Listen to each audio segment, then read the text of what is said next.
Hi everyone and hope you will be fine.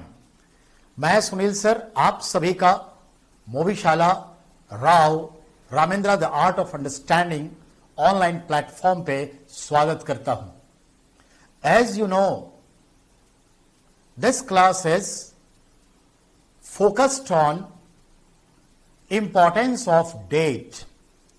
ये जो तारीख होता है उसका अपना रुतबा होता है, उसकी अपनी प्रासंगिकता है, उसका अपना महत्व होता है। महत्व कब होता है? तो तारीख का महत्व तो नहीं है, पर उस तारीख पे जन्म लेने वाले कोई व्यक्ति या मृत्यु को प्राप्त हुए कोई व्यक्ति या उस तारीख से जुड़ा कोई कार्य महान उस तारीख को भी संबल प्रदान करता है और उस तारीख की भी तारीफ हो जाती है। कॉम्पिटिशनल वर्ल्ड में हर तारीख कुछ कहता है और सवाल कंपटीशन वर्ल्ड में आ जाते हैं।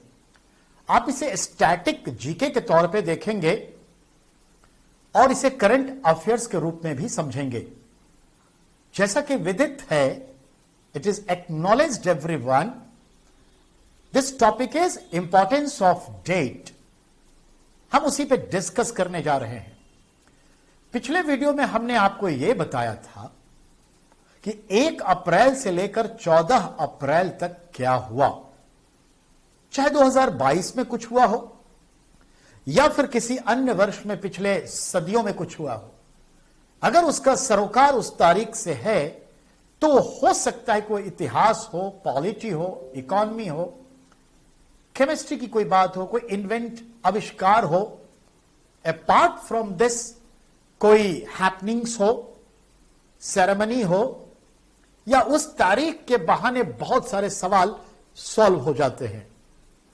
जैसे आपसे कहा जाए एक शब्द मां, ये जो मां शब्द है, आपको क्या लगता है? पूरा संसार है। जब आपसे कहता है कि मां के ऊपर कुछ बताइए, तो आपके जीवन के जितने वर्ष गुजरे हैं उतने वर्षों का मां का जो संकल्प है आपके साथ जुड़ा हुआ, वो सब याद आ जाता है। हां, display page bye page, step by step होता है, पर पूरी कहानी आपके स्टोर में जो है जुबान पर आ जाती है। ये एक शब्द है मां। वैसे ही कंपटीशन वर्ल्ड में जो तारीख होती है ना, लाजवाब होता है। कैसे? आइए हम आपको बताते हैं। आप सभी का राव मोविशाला पे बहुत बहुत स्वागत है। हम ऐसे ही फिलहाल तो हर दिन संभव नहीं है, लेकिन हर वीक हम आपके लिए करंट अफेयर्स लेकर आ रहे हैं, जीके लेके आ रहे हैं। आईएएस और पीसीएस एग्जाम्स को, टीचर एग्जाम को, नेट, पीजीटी, टीजीटी को फोकस करते हुए सोशल साइंस से रिलेटेड, जीएस फाउंडेशन से रिलेटेड हम कोर्स आपके पास लेके आ रहे हैं। फिलहाल हम करंट अफेयर्स के इस स्टैटिक सेगमेंट को देखते हैं। 14 तारीख से 22 अप्रैल का इंपॉर्टेंस ऑफ डेट। तो आपके सामने में देखिए एक प्यारी सी तस्वीर है। मुझे लगता है कि यह तस्वीर आपने अभी महीने 2 महीने पहले से पहले नहीं देखा। क्यों? क्योंकि इसकी तस्वीर ही कुछ अलग थी। ये कुछ और जगह नहीं है। रिमेंबर, हमारे प्रथम प्रधानमंत्री पंडित जवाहरलाल नेहरू हुए, जो 1946 में अंतरिम सरकार के पीएम के तहत, फिर 1952 तक, यानी 1950 से 52 में फिर अंतरिम प्रधानमंत्री के तहत 52 से 64 तक भारत के प्रधानमंत्री रहे। कुल 17 वर्ष प्रधानमंत्री रहे और वो चूंकि भारत के प्रथम थे, अतः मैंने उनकी याद में, भारत ने उनकी याद में, जहां पे दिल्ली में उनको प्रधानमंत्री के रहने का आवास, सरकारी आवास मिला था, 3 मूर्ति लेन, 3 मूर्ति भवन, याद रहे, उसे ही हमने संग्रहालय बना दिया और सिर्फ पंडित जवाहरलाल नेहरू से जुड़े वो म्यूजियम बनी रही। मोदी जी आए 2016-17 में, उन्होंने फैसले लिए कि ये जो 3 मूर्ति भवन है, उसका जो इतना बड़ा कैंपस है, इतना बड़ा भवन है, सिर्फ एक पीएम क्यों, भारतीय लोकतंत्र में जवाहरलाल नेहरू से लेकर हमारे मिस्टर मनमोहन सिंह जी तक जितने पीएम हुए, सबसे जुड़े पहलू, उनके निर्णय, उनके बड़े कारनामे, उनकी बड़ी बड़े डिसीजन, इन सब की यादों को डिजिटल वे में, ठीक है, ऑफलाइन ऑनलाइन रखा गया है। तो उसी के लिए 3-4 सालों से इस बिल्डिंग में थोड़े चेंजेस हुए, रिनोवेशंस हुए। ये देखिए सामने एक तारा घर भी बनाया गया है। तारा घर याद है ना, नेहरू तारा घर कलकत्ता में है, पटना में भी एक तारा घर है और एक तारा घर ये है, ठीक है। तो याद रखिएगा तारा घर भी बना है, इसके अलावे भी बहुत कुछ है, साउंड एंड लाइट्स इफेक्ट्स भी है। हर चीज को, सारे प्रधानमंत्रियों से इसे सुसज्जित किया गया है। इन सब से जुड़े ये संग्रहालय है। तो मैं आज क्यों ये बात कर रहा हूं, इसलिए कि इस संग्रहालय का नाम क्या है, प्रधानमंत्री संग्रहालय, प्राइम मिनिस्टर म्यूजियम, 3 मूर्ति भवन या 3 मूर्ति कैंपस, नई दिल्ली। इसका विधिवत उद्घाटन present prime minister Narendra Damodar Das Bhai Modi ji ने किया है। That is important. तो 14, ठीक है, अप्रैल 2022 को इसका उद्घाटन मिस्टर मोदी जी ने किया। रिमेंबर, मैं आपको 100% कहता हूं, अगले 1 साल तक जितने भी एग्जाम्स हैं, कहीं ना कहीं यह सवाल बन के आएंगे। हम और आप इसे रोक नहीं सकते। इसके 100 रुपए टिकट रखे गए हैं। अगर व्यक्ति 12 वर्ष पूरे कर चुका है तो 100 रुपए टिकट देके वो जा सकता है। अगर आपको तारा घर भी देखना है, साउंड एंड लाइट भी देखना है, तो आपको 150 रुपए खर्च करने पड़ेंगे। ये एक बड़ी उपलब्धि है। इससे हमें लोकतंत्र के बारे में पता चलेगा और नेहरू जी से लेकर हमारे सरदार मनमोहन सिंह जी तक के जो निर्णय हैं, जो लोकतांत्रिक तौर तरीके हैं, उसे समझने में क्या होगा, आसान होगा। इवन जो रिसर्च करने वाले लोग भी हैं, उनके लिए भी ये बहुत ही महत्वपूर्ण है। तो मैं ये जो 5 मिनट से बोल रहा हूं, उसके पीछे मेरा मकसद एक ही है। ये आने वाले दिनों में तमाम प्रतियोगिता परीक्षाओं में पूछे जाने वाले सवाल होंगे कि इसका उद्घाटन कब हुआ, कौन से पीएम का यहां पर है, पहले ये किनका आवाज था, किसने इनॉग्रेट किया, क्या क्या यहां सुविधाएं हैं। और आप ये भी कह सकते हैं अब दिल्ली में भी तारा घर है। That is importance. तो चलिए 14 तारीख के बारे में ये तो जान लिया। और पिछले वीडियो में हमने कहा था कि 14 तारीख को 1891 में हमारे बाबा भीमराव रामजी अंबेडकर यानी फादर ऑफ इंडियाज कॉन्स्टिट्यूशन भी पैदा हुए थे, जो हम आप सब जानते हैं। 14 अप्रैल 2009 को, जैसा कि हम विदित है, भारत और बांग्लादेश के बीच में रेल सेवा की शुरुआत हुई थी, कलकत्ता और ढाका के बीच, जिसका नाम ही है बांग्ला प्रोनाउंसिएशन में मैत्री एक्सप्रेस यानी मैत्री एक्सप्रेस। समझ आई बात? तो ये चीजें हैं। मैं तो आपको यह भी कहूंगा कि फ्रांस और भारत ने मिलकर मैत्री मिसाइल को भी डेवलप कर रहा है। तो दैट इज द इंपॉर्टेंस। तो आपको यह बात समझ में आ गई होगी, मैं मान के चलता हूं। तो यह है आपका क्या बेटा, तारामंडल। ठीक है, याद रखिएगा। अब हम बात को आगे बढ़ाएं। ओके, अब बात हम आगे बढ़ाते हैं। अब देखिए, जो बातें मैंने आपको बताई है उस बातों को आपको समझना है। कैसे? तो इस तरह कैसे।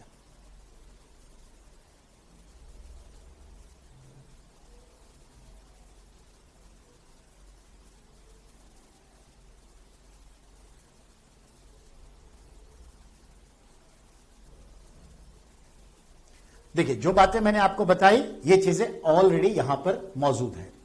इंपॉर्टेंस ऑफ डेट 14 अप्रैल 2020 प्रधानमंत्री संग्रहालय तीर मूर्ति परिसर न्यू दिल्ली का उद्घाटन पीएम मोदी ने किया। पंडित जवाहरलाल नेहरू डॉक्टर मनमोहन सिंह तक के हैं। टिकट 100 रुपए है 12+ एज पर। तारागढ़ है, लाइट एंड साउंड भी है।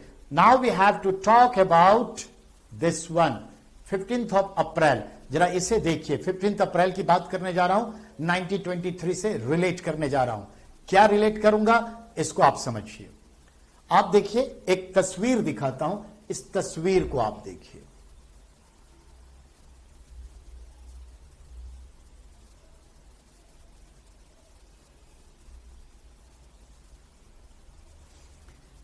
ये तस्वीर आपको कुछ कहेगा, आप जरा गौर फरमाइए इस तस्वीर को। ये कौन है आप समझ सकते हैं बेहतर तरीके से। फ्रेडरिक बेंटिक, ठीक है, इन्वेंटर ऑफ इंसुलिन। जरा ध्यान दें, बायोलॉजी में जाएंगे तो आप बॉडी, ह्यूमन बॉडी के फंक्शन में एक ऑर्गन देखेंगे जिसका नाम है पैनक्रियाज, जिसे हम लोग अग्नाशय कहते हैं। यह हमारे इंटेस्टाइन के आखिरी छोर के रूप में होता है। और यहां से क्या होता है, आखिरी छोर नहीं कहेंगे, मतलब छोर के पास होता है। यहां से एक इंसुलिन, एक हार्मोन स्रावित होता है, सेक्रेट होता है, जो हमारे बॉडी में शुगर के कंटेंट को, ग्लूकोज को मेंटेन करता है।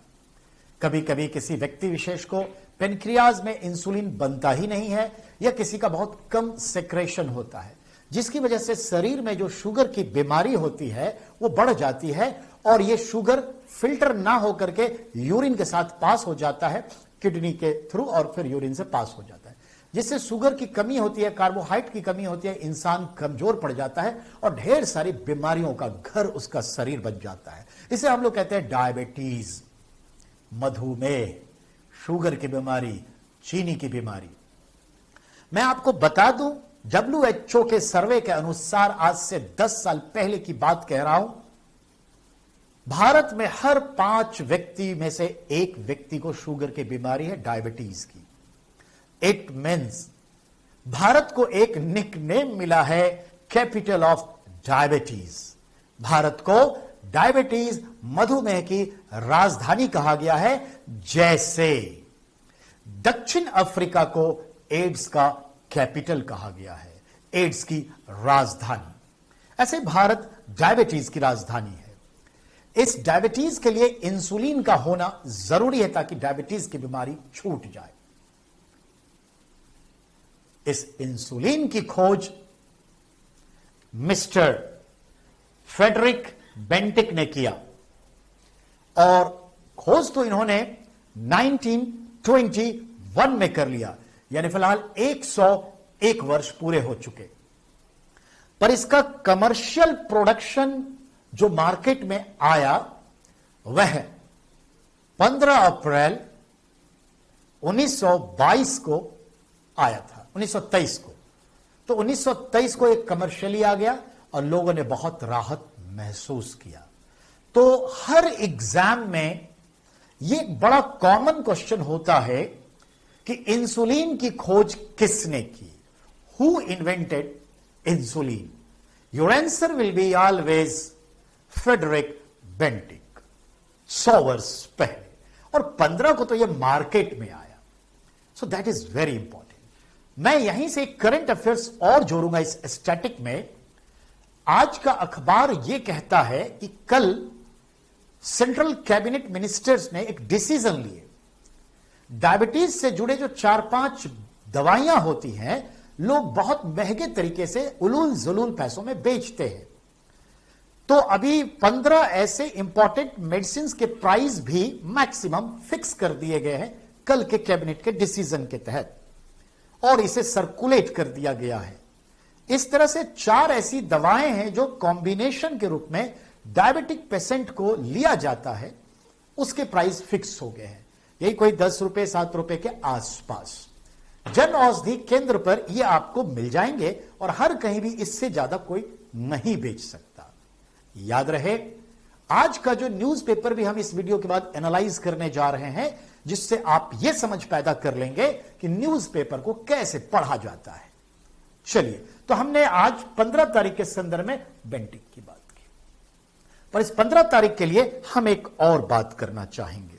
ठीक है, क्या? तो समझिए, आप जानते हैं भारत में प्राइवेट बैंक के नेशनलाइजेशन होते रहे हैं, लेकिन 2 बार मास लेवल पे हुआ, इसलिए यह सवाल बन गया। क्या? तो बैंकिंग का एग्जाम हो या कोई भी जनरल एग्जाम हो जिसमें जनरल स्टडीज या जीके के तौर पे यह पूछा ही जाता है कि पहली बार मास लेवल पे निजी बैंकों का राष्ट्रीयकरण कब हुआ, तो आपका जवाब बहुत सिंपल होता है, 19 जुलाई 1969 14 बड़े निजी बैंकों का, जिनकी हर एक की मिनिमम कैपिटल 50 करोड़ रुपए थी, नरसिम्हन कमेटी के सिफारिश पर उन बैंकों को बड़ा बैंक करते हुए इंदिरा गांधी के निर्देशा अनुसार उन बैंकों का राष्ट्रीयकरण करने की सिफारिश नरसिम्हन साहब ने की थी और इंदिरा गांधी की सरकार ने उसे नेशनलाइज्ड कर दिया। तो बैंकों का पहली बार राष्ट्रीयकरण 19 जुलाई 1969 को हुआ।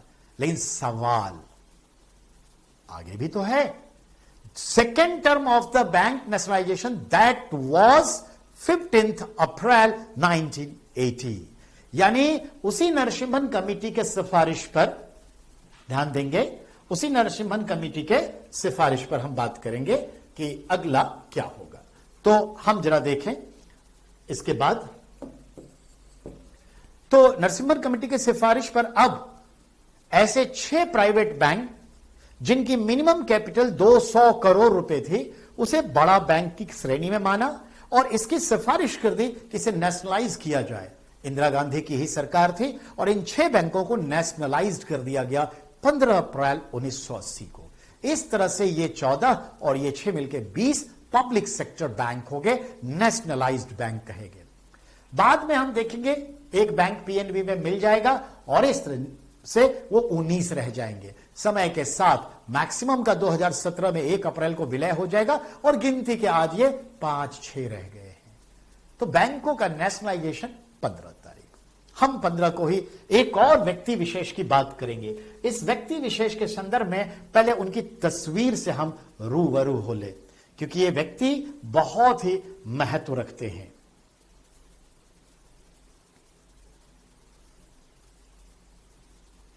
आइए हम इन्हें देखते हैं कि ये कौन है।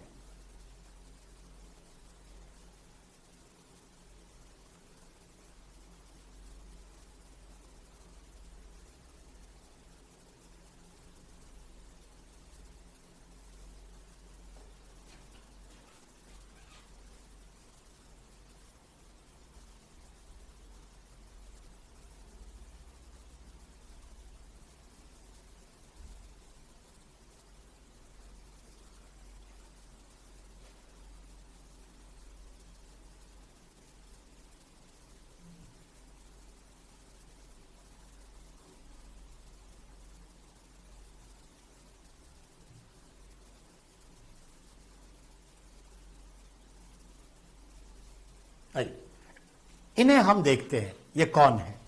देखने से आपको ये सिख लगते हैं। इनका नाम है अयोध्या सिंह उपाध्याय हरिऔध। अयोध्या सिंह उपाध्याय हरिऔध, ये कौन है समझिए।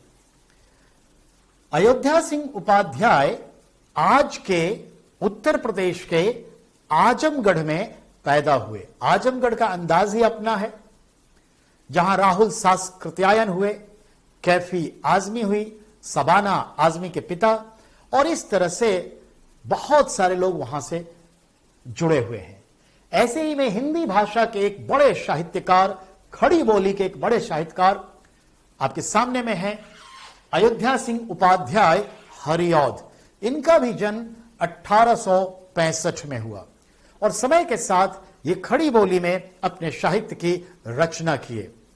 मैं आपको बताना चाहूंगा कि इनकी रचनाओं में प्रियवाश बहुत ही महत्वपूर्ण है। जो हिंदी साहित्य पढ़ते हैं, हिंदी साहित्य रखे हुए हैं यूपीएससी में, पीसीएस में, या फिर जनरल कंपटीशन देते हैं, या टीजीटी, पीजीटी और नेट का एग्जाम देते हैं हिंदी लिटरेचर से, उनके लिए ये शख्स बहुत महत्व रखते हैं।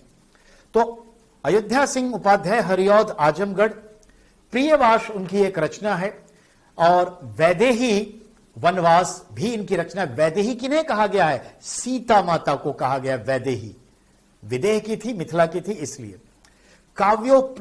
उपवन ये इन्हीं की रचना है। हरिऔध सतसई, जैसे बिहारी सतसई पुस्तक है उसी में हरिऔध सतसई भी है, ये सब इनकी रचना है। बड़ी संयोग की बात है कि ये आजादी से ठीक पहले 16 मार्च 1947 को हमारे बीच नहीं रहे। पर आपको मैं बता दूं, इन शख्स को एक नाम मिलता है, क्या? खड़ी बोली का प्रथम महाकवि। याद रहे, कवि तो कई हुए, पर महाकवि के संदर्भ में इन्हें हम याद करते हैं जब भी सवाल आए। क्या? खड़ी बोली का प्रथम महाकवि किसे कहा गया है? तो एक ही नाम आपकी जुबान पे होनी चाहिए, क्या? अयोध्या सिंह उपाध्याय, हरिऔध। तो this is the importance. Okay, अब हम दूसरी बात करें। 15 अप्रैल के संदर्भ में हमने ये बात की। अब हम 16 अप्रैल की ओर कदम बढ़ाएं। 16 अप्रैल का क्या है? तो मैं एक तस्वीर सबसे पहले आपके साथ शेयर करना चाहूंगा, फिर उस पर बताऊंगा।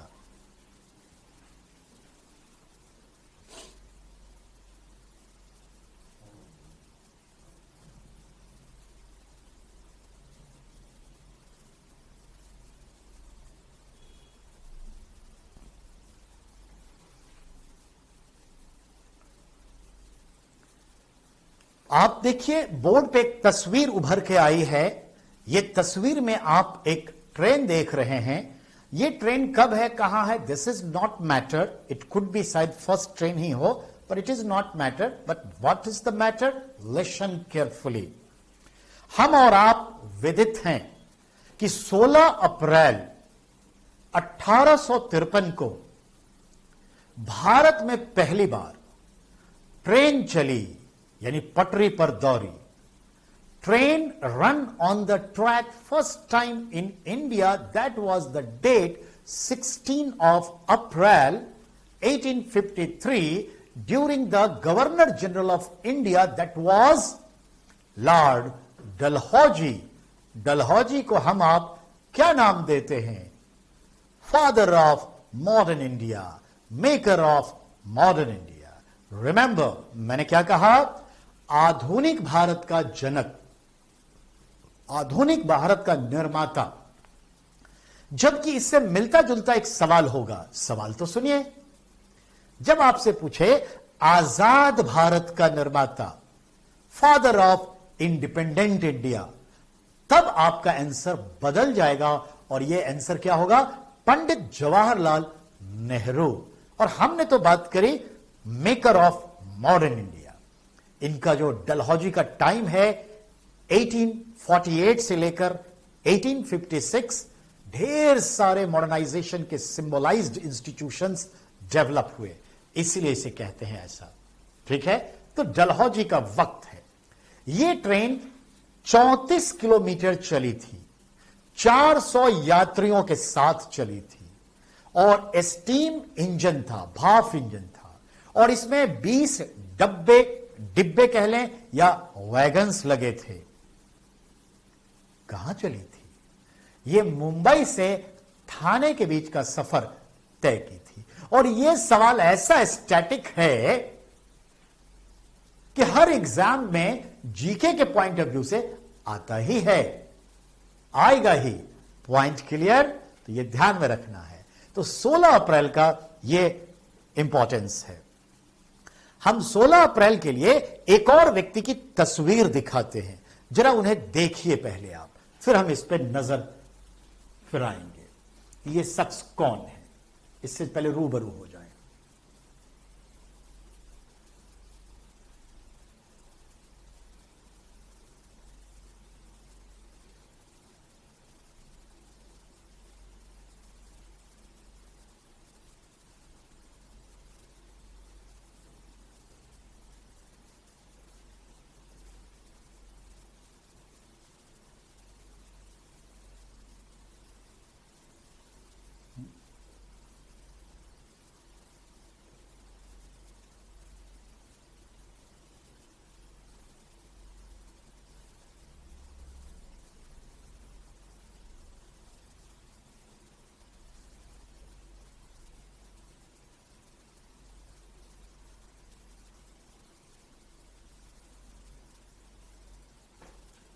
आइए आप इन्हें देखिए जरा।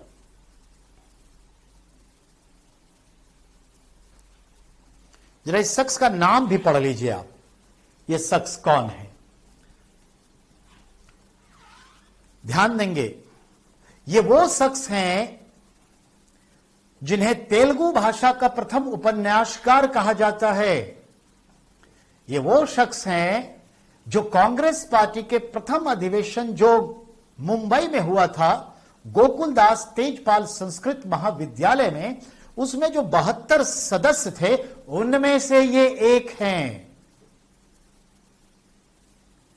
जनाब, ये तेलुगु भाषा के साहित्यकार हैं, कांग्रेस पार्टी के मेंबरान हैं और कांग्रेस के प्रथम अधिवेशन के उस 72 संस्थापक सदस्यों में से एक संस्थापक सदस्य ये है जनाब कंदुकूरी वीरेसिलिंगम। तो ये कंदुकूरी वीरेसिलिंगम का जन्म होता है वर्तमान आंध्र प्रदेश के राजमुंद्री जिला में।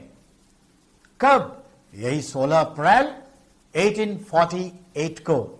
सोचनीय बात है, राजमुंद्री आपसे पूछेगा कि किस नदी के किनारे है, तो क्या जवाब देंगे आप? कृष्णा या गोदावरी? यहीं पे कंफ्यूजन होता है। तो याद रखिएगा, राजमुंद्री किस नदी के किनारे है, यह सवाल होता है। राजमुंद्री में टोबैको रिसर्च सेंटर है, तंबाकू अनुसंधान केंद्र है।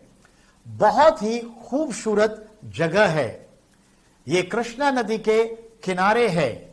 ये शहर और ये जो रेलवे स्टेशन है वो 3 तरफ से पहाड़ियों से घिरा है। कोस्टल एरिया तो है पर पहाड़ियों से घिरा है। तो याद रखिएगा, राजमुंद्री के संदर्भ में बहुत सारी बात आएगी।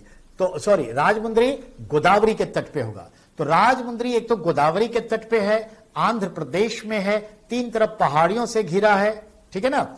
और जो भी है एक मैदानी क्षेत्र के संदर्भ में देखते हैं उसका एरिया है। कुल मिला के आपको याद रखना है टोबैको रिसर्च सेंटर राजमुंद्री में है।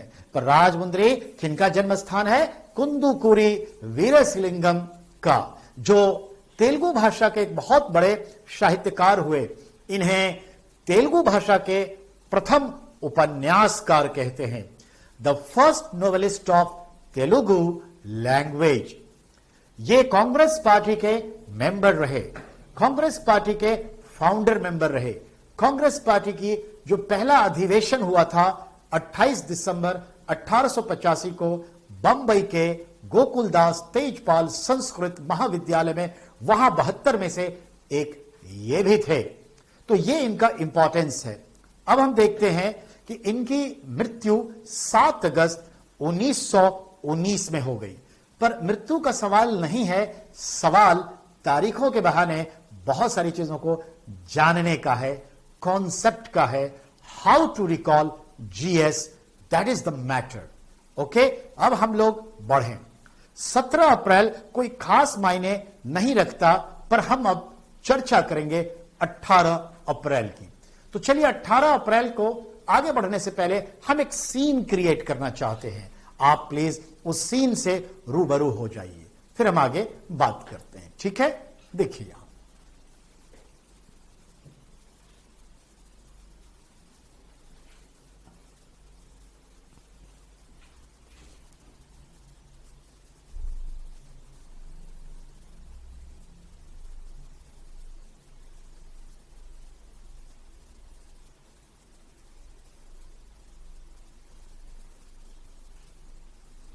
आइए हम इससे बात करें, रूबरू होते हैं। यहां कॉन्सेप्ट जानना बहुत जरूरी है। ये जो ऑफिस आपको दिख रहा है, ये कोई मामूली ऑफिस नहीं है। इस भवन का नाम है heritage centre, world heritage centre, विश्व विरासत केंद्र इसका नाम है। गौर से जरा सुनिए, 18 अप्रैल को हम पूरी दुनिया यूनेस्को के माध्यम से सेलिब्रेट करते हैं वर्ल्ड हेरिटेज डे, विश्व विरासत दिवस। आज ये विश्व विरासत दिवस के संदर्भ में हम आपको बता दें ये क्या होता है। तो पहले सुनिए, यूनाइटेड नेशन ऑर्गेनाइजेशन जो है, जिसके फिलहाल 2011 से 6 नहीं 7 ऑर्गन हो चुके हैं, 7 ऑर्गन। आप कहते हैं ना जनरल सेक्रेटरिएट यानी महा सचिवालय जो होता है, जिसको सचिवालय कह सकते हैं, सेक्रेटरिएट वो होता है। उसके बाद क्या होता है आपको भी मालूम है, जनरल असेंबली होता है जिसे कहते हैं पार्लियामेंट ऑफ द वर्ल्ड। फिर क्या होता है, सिक्योरिटी काउंसिल होता है जिसे कहते हैं द सोल ऑफ यूएनओ, सुरक्षा परिषद। तीसरा क्या होता है, इंटरनेशनल कोर्ट ऑफ जस्टिस, अंतरराष्ट्रीय न्यायालय जिसका द हेग में है। चौथा क्या होता है, यूनाइटेड नेशन एजुकेशनल एंड क्या कहते हैं सोशल ऑर्गेनाइजेशन या काउंसिल, यानी शैक्षणिक आर्थिक परिषद। और क्या होता है आपको भी मालूम है, ट्रस्टीशिप काउंसिल। और क्या होता है, यू नो बेटर। 2011 में एक नया ऑर्गन स्टैब्लिश्ड हुआ जिसका नाम है क्या, यूनाइटेड नेशन विमेन काउंसिल, महिला परिषद। यही 7वां है। तो इन 7 में से एक मैंने अभी जिक्र किया, United nation economic social council, संयुक्त राष्ट्र आर्थिक सामाजिक परिषद। उस अंग का एक उपांग है, there is an organelles of that organ of UNO, जिसका नाम है यूनेस्को। 1946 में यूनेस्को की स्थापना हुई थी। और यह स्थापना जो हुई थी, हमें याद रखना है क्या, पेरिस में। तो फ्रांस की राजधानी पेरिस में यूनेस्को का हेडक्वार्टर्स है, यह सामने जो दिख रहा है। 1946 से यह काम कर रही है। इस हेडक्वार्टर्स के बिल्डिंग का नाम है वर्ल्ड हेरिटेज सेंटर। यह पूरी दुनिया में, चाहे वो ज्योग्राफिकल चीजें हों, पार्क हों, कोई कल्चरल एरियाज हो, ड्रामेटिक एरिया हो, फिल्म हो, कोई सीरियल हो, कोई बुक हो, एपिक हो, मॉन्यूमेंट्स हो, कोई भी ऐसी चीजें, रामलीला क्यों ना हो, जैन धर्म की पुस्तक क्यों ना हो, कोई भी ऐसी चीजें हो जो पूरे मानवीय सभ्यता के लिए बहुत महत्व रखता है, उसे हेरिटेज डिक्लेयर करता है। यह कोई सिटी हो सकता है, पूरा शहर हो सकता है, कोई बिल्डिंग हो सकती है, कोई कल्चरल सेंटर हो सकता है, कोई सिनेमा हो सकता है। जैसे नेल्सन मंडेला के ऊपर पूरा का पूरा जो केस है, 27,000 से ऊपर पन्ने का केस लड़ा गया। यह पूरा जो पूरा केस है, जुडिशियल केस नेल्सन मंडेला का, वो वर्ल्ड हेरिटेज में शामिल है। आदिवासियों के ऊपर ऑस्ट्रेलिया में बनी एक पिक्चर वर्ल्ड हेरिटेज में शामिल है। हमारे 3 सिटी, सबसे पहले हम्पी, विजयनगर की राजधानी कर्नाटक, दूसरा अहमदाबाद सिटी, और तीसरा Jaipur pink city. All 3 are under consider what, world heritage city. तो ऐसे 40 से ज्यादा इमारतें या कल्चरल चीजें हैं। कालबेलिया डांस, जो सपेरों का डांस है राजस्थान में, जो नृत्य है हमारा छऊ, वो सब आपके वर्ल्ड हेरिटेज में लिस्टेड है। रामलीला तक लिस्टेड है। तो यूनेस्को 18 अप्रैल को मनाता है वर्ल्ड हेरिटेज डे, विश्व विरासत दिवस। जब ये किसी सेंटर को, किसी क्षेत्र को, किसी जगह को वर्ल्ड हेरिटेज डिक्लेयर करता है, तो ये बताता है कि ये इंपॉर्टेंस है पूरे ह्यूमैनिटी के लिए, और उसके संरक्षण पर ध्यान देता है, उसकी टेक्नोलॉजी उसको देता है कि इसका संरक्षण होता रहे, फंडिंग भी करता है। और पूरे वर्ल्ड के टूरिस्ट इस तरह की चीजों को इनलिस्ट करके फिर टूर करने निकलते हैं। इससे यह हाईलाइट होता है, भारत में ऐसे 40 सेंटर है। ऑब्वियसली ये तमाम चीजें महत्व रखते हैं। टूरिज्म का इजाफा होता है, फॉरेन मनी आता है, और इससे इनरिचमेंट ऑफ आर्ट कल्चर पता चलता है। That is importance of this. So world heritage day UNESCO के थ्रू हम दुनिया मनाते हैं। कब? 18 अप्रैल को। So this is the importance about it. And I would like to be say once again one thing. Listen carefully. हम आप सब जानते हैं एक बात कि 1986 में न्यू एजुकेशन पॉलिसी आया, नव शिक्षा नीति, और उसमें हमने national literacy programme country wide चलाया, राष्ट्रीय साक्षरता कार्यक्रम। मेरा उद्देश्य, हमारे देश का उद्देश्य था कि 100% लिटरेसी रेट हमें चाहिए। अभी भी हम नहीं पहुंचे हैं, 84% के आसपास पहुंचे हैं। लेकिन क्या भारत सरकार के इस लिटरेसी प्रोग्राम के शुरू किए जाने से पहले कोई राज्य था जो इसे शुरू कर चुका था? यस। अब जरा इसको गौर से सुनिए। 1980 में केरल की सरकार ने अपने केरल राज्य में साक्षरता अभियान चलाया कि हम 100% साक्षर होंगे, और उसने इसे अचीव किया। कब? तो जैसा कि आपको मालूम है, इसने अचीव किया कब? Kerala considered the first state of India that completed 100% literacy rate in 1991।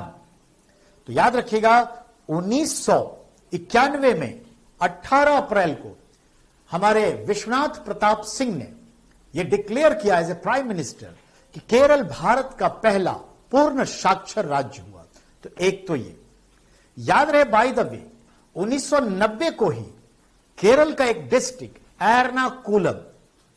Ernakulam को भारत का पहला संपूर्ण साक्षर जिला घोषित किया गया। India's first full literacy rate achieved district is Ernakulam of Kerala. तो ये बातें हैं जैसा कि हमने आपसे अभी कहा। अब आइए अगली बात पर हम करें। तो अब हम बात करें 18 अप्रैल की एक और बातें। अभी हमने विजयनगर साम्राज्य की राजधानी हम्पी का नाम लिया है, जिसका पुराना नाम हस्तिनावती था, जिसे यात्रियों ने, मध्य एशिया से आने वाले यात्रियों ने कहा विजू गिशु, नूनीज कहता है, बारबोशा कहता है। विजू गिशु मतलब विजय की राजधानी। तो विजयनगर का कैपिटल का नाम हम्पी यानी ओल्ड नेम हस्तिनावती। विजयनगर राज्य की स्थापना दिल्ली सल्तनत के समय जो तुगलक वंश के दूसरे नंबर के सुल्तान थे, जिनका नाम था मोहम्मद बिन तुगलक, जो 1325 से 1351 तक रूल किया, जिसके समय में दिल्ली सल्तनत की टेरिटोरियल एक्सपेंशन मैक्सिमम थी, और उसी के समय पतन की शुरुआत हुई, डिक्लाइनिंग स्टार्ट हो गई। इसी के समय हम देखते हैं 1836 को 18 अप्रैल 1336 को विजयनगर राज्य अलग हो गया। दिल्ली सल्तनत से अलग करने वाला उसी का सूबेदार हरिहर और बुक्का थे। तो हरिहर और बुक्का ने विजयनगर राज्य की नींव 18 अप्रैल 1336 को रखी। That is importance. एक्चुअली ये तारीख हर एग्जाम में आएगा, ये जरूरी नहीं है, पर एक छोटे से शब्द से, एक डिजिट से हम पूरा का पूरा पेज क्लियर कर सकते हैं। जैसे मां शब्द से अपना पूरा अतीत समझ सकते हैं और भविष्य की सुरक्षा भी, वैसे ही हम बात कर रहे हैं। अब आगे आइए। तो ये तो देख लिया। अब मैं आपको एक तस्वीर दिखाता हूं, उस तस्वीर के बाद बात करते हैं। उस तस्वीर को भी आप भी देखिए।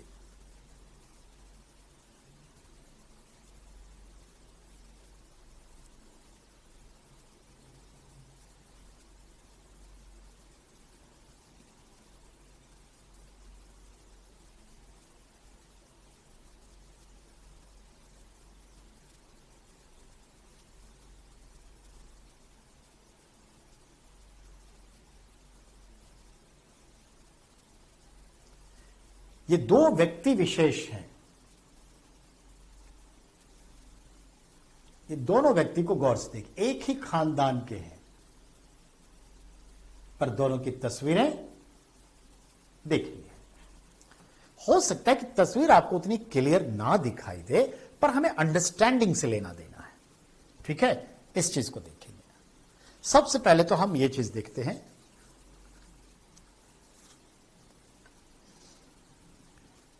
बढ़ू आगे। जहांगीर नाम का एक मुगल बादशाह हुआ। जहांगीर का एक बेटा हुआ जिसका नाम था खुर्रम।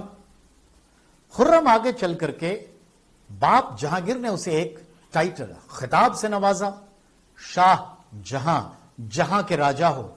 और जहांगीर का मतलब होता है जहां का मालिक। यहां तस्वीर में ये बाबर दिख रहा है, बाबर, और यहां ये तस्वीर में शाहजहां दिख रहा है। तो हम फिलहाल तो शाहजहां की बात करते हैं, बाबर को 21 अप्रैल में लेकर आएंगे। ध्यान से सुनिएगा। शाहजहां जहांगीर और जहांगीर की पत्नी जो जोधाबाई के नाम से जानी जाती है, जो राजस्थान के मारवाड़ के यानी जोधपुर राज्य से थी और वो राठौर वंश की पुत्री थी। इसकी शादी जहांगीर के साथ हुई थी, हिंदू रीति रिवाज से हुई थी और डोली लेके गया था जहांगीर। इस एनसीईआरटी में मालूमात है। तो जहांगीर और जोधाबाई, जिसे जहांगीर ने टाइटल दिया था जगत गोसाई, जो मोटा राजा उदय सिंह की बेटी थी, उससे पैदा हुआ था खुर्रम, जिसकी रगों में राठौर राजपूतों के खून दौड़ते थे। यह खुर्रम समय के साथ बड़ा हुआ और अपनी चौथी शादी किया 1612 में, इसी 18, ठीक है, के संदर्भ में हम बात कर रहे हैं। तो इसी 18 अप्रैल को किया। और किससे? तो नूरजहां की भाई था आसफ खान, और आसफ खान की बेटी थी अर्जुमंद बानो बेगम। तो खुर्रम की शादी अर्जुमंद बानो बेगम से हुई।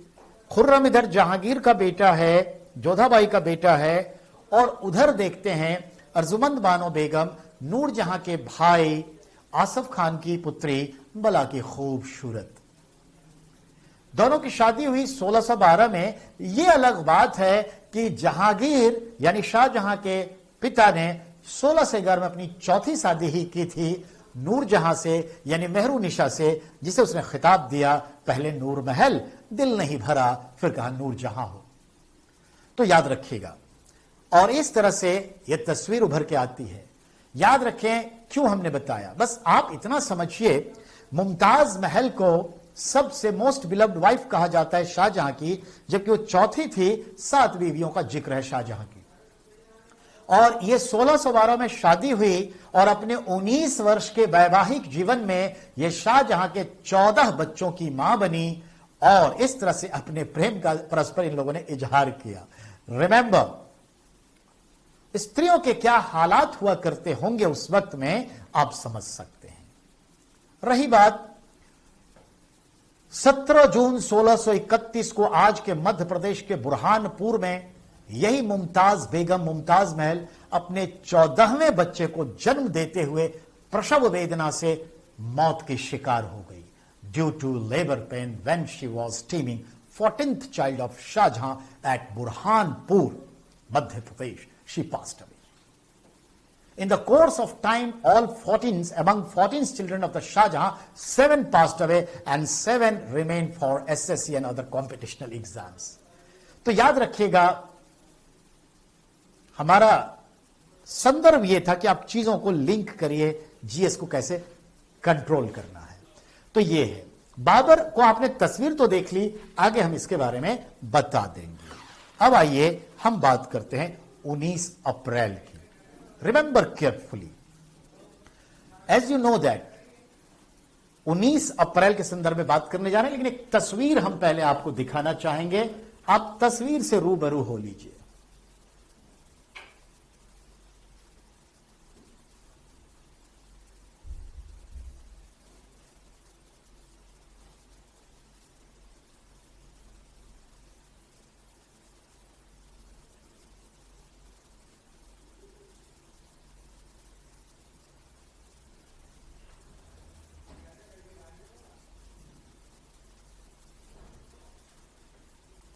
आइए, यह तस्वीर कुछ कहता है, आप भी देखिए, समझने की कोशिश करिए। ठीक है, ये देखिए। आप हम सब जानते हैं मगध के इतिहास में एक व्यक्ति विशेष हुआ जिसका नाम था आर्यभट्ट। यह आर्यभट्ट पाटलिपुत्र पटना का रहने वाला और तक्षशिला विश्वविद्यालय में अपना शिक्षा ग्रहण करता है और एक समय आता है कि वहीं पर वो फिर व्याख्याता, प्रोफेसर, लेक्चरर बनता है। जिस संस्थान में वो पढ़ा उसी संस्थान का वो शिक्षक भी बनता है। यह आर्यभट्ट वैज्ञानिक थे, दर्शन शास्त्री थे, राजनीति शास्त्री थे, राजपुरोहित बने, देश के इतिहास के पहले प्रधानमंत्री बने, बहुत कुछ। विदुषी व्यक्ति थे, विद्वान व्यक्ति थे, नक्षत्र विज्ञानी थे, गणितज्ञ थे, यानी जैक ऑफ ऑल ट्रेड। मैं उसी आर्यभट्ट की बात नहीं कर रहा हूं, पर इस आर्यभट्ट के नाम से 19 अप्रैल 1975 को 75 को भारत में स्वदेश निर्मित आर्यभट्ट नाम का कृत्रिम उपग्रह बनाया गया और यह उपग्रह हमारे बैंगलोर में बना, पिनिया नाम के जगह पे 360 किलो के वजन का, और इसे सोवियत संघ के मदद से, रूस की मदद से लॉन्च किया गया। रूस का रॉकेट था कॉस्मोस 3M और इसे कैप्स्टीन यार नाम के जगह से छोड़ा गया। यह लगभग वर्क किया 1992 तक, यानी 17 वर्ष तक यह सैटेलाइट धरती के बारे में बहुत सारी जानकारियां हमें देता रहा। भारत का पहला सैटेलाइट आर्यभट्ट 19 अप्रैल 1975 को, ठीक है, छोड़ा गया रूस की मदद से। उसी का जिक्र करना था हमें। आर्यभट्ट नाम क्यों दिया? क्योंकि यह हमारे बहुत बड़े नक्षत्र विज्ञानी का नाम है, यह हमारे अंतरिक्ष विज्ञानी का नाम है। चूंकि बात चल पड़ी है तो सुन लीजिए। आर्यभट्ट मैथमेटिशियन, पाई की वैल्यू सबसे पहले उन्होंने ही दी, लगभग एग्जैक्ट। तो पाई की वैल्यू दी, शून्य का इस्तेमाल उन्होंने आरंभ किया, और दशमलव, डिसमिल का आरंभ एक अननोन इंडियन ने किया उसी के आसपास, लेकिन उसका नाम कहीं भारतीय इतिहास में नहीं आता। अतः बहुत सारी पुस्तकों में डिसिमल यानी दशमलव का भी इस्तेमाल या खोज करने का जिक्र कर दिया गया कि आर्यभट्ट का। तो कोई बात नहीं, शून्य का आविष्कार इन्होंने किया, जीरो का, दशमलव का आविष्कार इन्होंने किया, गणित में पाई सिस्टम को लेकर आए, पाई की वैल्यू बताए, और याद रहे यही है उन्होंने कहा the cause behind lunar and solar eclipse. सूर्य ग्रहण क्यों लगता है, चंद्र ग्रहण क्यों होता है, इन्होंने ये कारण दिए जो आज तक वही कारण है। इन्होंने ही दुनिया में सबसे पहले कहा कि सूर्य केंद्र में है और पृथ्वी और इस जैसी अनेक ग्रह इसकी परिक्रमा करते हैं। यही बात कोपरनिकस ने इनके 1000 साल क्या, करीब 1800 साल बाद कहा, लेकिन उन्हें पोप ने फांसी पे चढ़ा दिया। और आज तक पोप नाम की ये जो संस्था है वेटिकन सिटी, इस कुकृत्य के लिए माफी भी नहीं मांगा है कोपरनिकस के वंशजों से। तो याद रखेगा, सत्य जो दिखता है कल भी वही सत्य हो यह जरूरी नहीं है। क्यों? पहले सवारी कुछ होती थी, आज सवारी कुछ है। पहले हम पेंडल मार के साइकिल चलाते हैं, आज हम स्विच ऑन करके साइकिल चलाते हैं। सत्य बदलता रहेगा। आज जो सत्य हम समझ पाए, हो सकता है कि कल कुछ और हो। तो यह जरूरी है कि चीजें बदलती हैं, लेकिन जो भी है याद रखना है, ये आर्यभट्ट थे। ये चंद्रगुप्त मौर्य के शिक्षक हैं, मौर्य साम्राज्य के प्रधानमंत्री हैं, देश के पहले प्रधानमंत्री हैं, धननंद के यहां रहे, महापद्म नंद के यहां रहे, राजपुरोहित के रूप में रहे।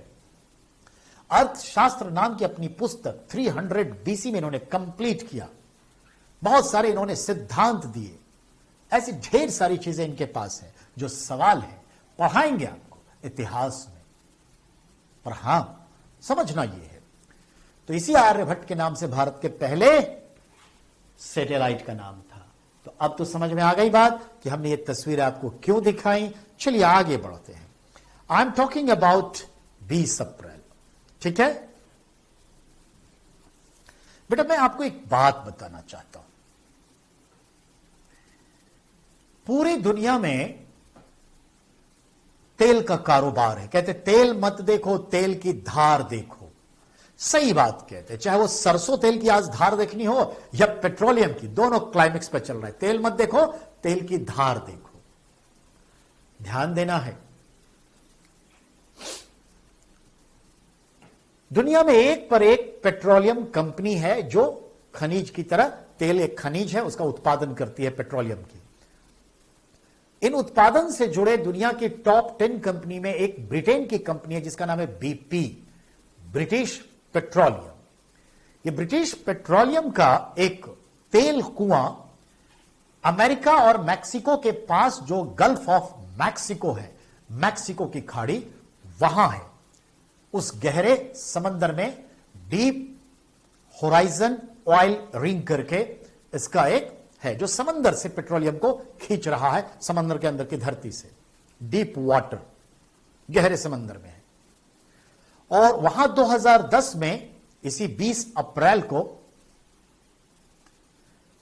इनसाइड पाइप में छोटा सा विस्फोट हो गया, डैमेज हो गया, ब्लास्ट कर गया, और प्रॉपर तरीके से निकलने वाला यह पेट्रोल बाहर आकर के पूरे समंदर पर फैलने लगा।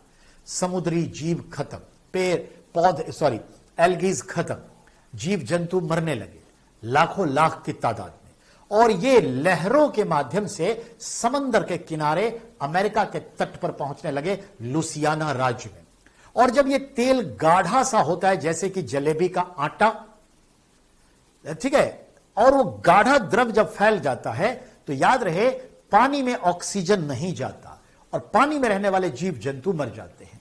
पानी के ऊपर जो एल्गी है सब खत्म हो जाता है। पानी के ऊपर जो चिड़ियों का बसेरा होता है, ये चिड़ियों के पंख इसमें फंस जाते हैं, वो पंख फैला नहीं सकती, दम तोड़ देगी। इस तरह से जब ये तेल किनारे लगेगा तो ज्वार भाटा के संदर्भ में ये दूर तक आएगी और पूरे धरती को बर्बाद कर देगी, पूरा पॉल्यूशन फैला देगी, जहाज का आना जाना मुश्किल हो जाएगा। ये तमाम चीजें पूरी इकोसिस्टम को डैमेज करती है। लुसियाना का तट बहुत डैमेज हुआ। ब्रिटिश पेट्रोलियम कंपनी इस ऑयल रिंग को कंट्रोल करते करते 1.5-2 महीने लग गए। इसके लिए एक ऑपरेशन सील मतलब पकड़ना, बांधना, विस्फोट को रोकना, तो ऑपरेशन सील चला था और अंततः सक्सेस तो हुआ। इन अमेरिका ने केस ठोक दिया और हर्जाने के रुपया, मिलियंस ट्रिलियंस ऑफ डॉलर लिया, क्योंकि पर्यावरण का बड़ा नुकसान हुआ। Deep water horizon oil ring, British petroleum, gulf of Mexico. तो ये बड़े बड़े जो डिजास्टर होते हैं उसके बारे में जिक्र होता है, सवाल आता है। तो आई am talking about such disaster. तो चलिए अब हम आगे बात करते हैं। ये 20 अप्रैल जो है, जरा एक व्यक्ति विशेष की तस्वीर देखिए। पूरी दुनिया को तबाह कर देने वाला ये व्यक्ति, जरूर आप भी देखिए, आप समझ गए होंगे हमारा इशारा किधर है।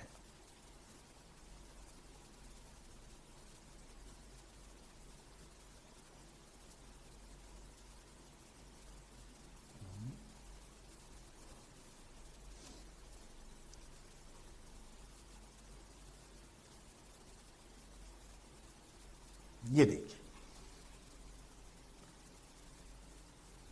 इसका नाम भी पढ़ लीजिए। ये जनाब हैं एडोल्फ हिटलर। आइए बात करते हैं।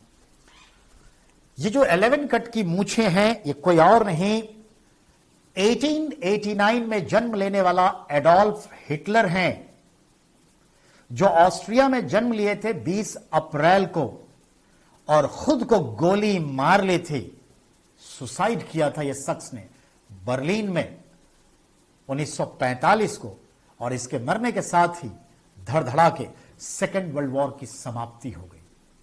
हिटलर समा बांधने में बड़ा ही काबिल तारीफ था। इसके स्पीच, भाषण बहुत अच्छे होते, लोगों को बहुत जल्दी आकर्षित कर लेता था। कद बड़ा नहीं था, लेकिन कद बहुत बड़ा था। हिटलर, जिसके लिए आप कहते हैं कि इसने बर्लिन मार्च किया था, गद्दी हासिल की थी, और इसे आप बहुत सारे अंदाज में जानते हैं, ठीक है। आप इसे लिटिल कॉर्पोरल कहते हैं, लेकिन सवाल ये नेपोलियन बोनापार्ट के लिए ज्यादा सूट करता है। पर हिटलर के लिए समझिए, एडोल्फ हिटलर बचपन में चाहता तो था कि आर्टिस्ट बनूं, पर यहूदियों के पास 20% यहूदी जो जर्मनी के थे पॉपुलेशन में, 80% संसाधन उन्हीं के हाथ में थे और 80% जर्मन आर्यंस के हाथ में 20% के संसाधन थे। हर बड़े स्कूल कॉलेज में यहूदियों के बच्चे पढ़ रहे थे, धन की कमी नहीं थी, सारे धन उन्हीं के पास थे। आज भी हालात विश्व का ऐसा ही कुछ है और जर्मनी का ऐसा था। बनना चाहता था आर्टिस्ट, पर कहीं एडमिशन नहीं हुआ। वहीं से यहूदियों के प्रति घृणा जागृत हुई और समय के साथ ये घृणा प्रबल होती गई। पिताजी इसके मिलिट्री में थे और पिताजी ने इसको भी फर्स्ट वर्ल्ड वॉर में मिलिट्री में भर्ती करवा दिया। मोर्चे पे था, घायल हो गया, घुटने में तकलीफ हुई, हॉस्पिटल में भर्ती हुआ, फिर उसके बाद थोड़ा सा लंगड़ा के चलने लगा, पाव ठीक नहीं हुआ तो इसके ट्रांसफर कर दिए गए कॉरेस्पॉन्डेंट डिपार्टमेंट में, पत्राचार विभाग में, जहां वो सेना के पत्र एक डिपार्टमेंट से दूसरे डिपार्टमेंट खुफिया विभाग में पहुंचाता था। कुछ पत्र कभी कभी पढ़ लेता था और समझ में आ गया कि पॉलिटिक्स में पावर कहां है। तो ये सैनिक वैनिक का चक्कर छोड़ के इसने नाजी पार्टी को ज्वाइन किया और नाजी के चीफ के मरते ही इसने जो है अपने को नाजी का चीफ बना दिया और अपने प्रचार मंत्री गोबेल्स को रख लिया। गोबेल्स का कहना होता है कि अगर झूठी बात को भी 100 बार दोहराई जाए तो लोग उसे सत्य मानने लगते हैं। इसका प्रचार मंत्री, कैंपेन मिनिस्टर गोबेल्स था और फिर वो पीछे मुड़ के नहीं देखा, आगे बढ़ते गया और समय के साथ डिक्टेटर बना, जर्मनी का चांसलर बना, जर्मनी का सर्वे सर्वा बन गया, प्रेसिडेंट का पावर अपने पास ले लिया और उसके बाद राचेस्टाइन पार्लियामेंट में आग लगा के समाजवादियों पर चार्जशीट आरोप लगा दिया और उसके बाद जो अंदाज किया, फिर से इलेक्शन 1933 में किया और जंग जीत गया। उसके बाद कई देशों के साथ अलग अलग अपीजमेंट पॉलिसी, तुष्टिकरण की नीति के तहत ढेर सारे एग्रीमेंट साइन किए, पैक्ट साइन किए, संधि किए और उसका एक ही था कि आर्य सबसे उन्नत नस्ल है, ये नस्लवादी हो गया। इसके फॉलोअर्स जो है ब्राउन शर्ट पहनते थे और इस तरह से कहते थे भूरी कमीज वाले, ब्राउन शर्ट होल्डर्स, नाजिज्म। और इसने जो नस्लवाद की व्यवस्था के तहत लोगों को बांटने की कोशिश की, जिसका नतीजा हुआ सेकेंड वर्ल्ड वॉर। याद रहे 1 सितंबर 1939 को जर्मनी के हिटलर ने पोलैंड पर आक्रमण किया और 2 तारीख को कहता है कि मेरा अगला निशाना बेल्जियम है और 2 तारीख को ब्रिटेन कहता है कि मैं जर्मनी के खिलाफ युद्ध का ऐलान करता हूं और ये भारत समेत जितने भी हमारे साम्राज्य के हिस्से हैं, सरकार हैं, वह ब्रिटिश हुकूमत के साथ है इस युद्ध में। हमने कहा मैं साथ नहीं हूं, यानी भारत ने कहा, और हमने सारे राज्य सरकार से, कांग्रेस पार्टी ने इस्तीफा दे दिया और हमने शुरुआत की व्यक्तिगत सत्याग्रह 1939 2 सितंबर को।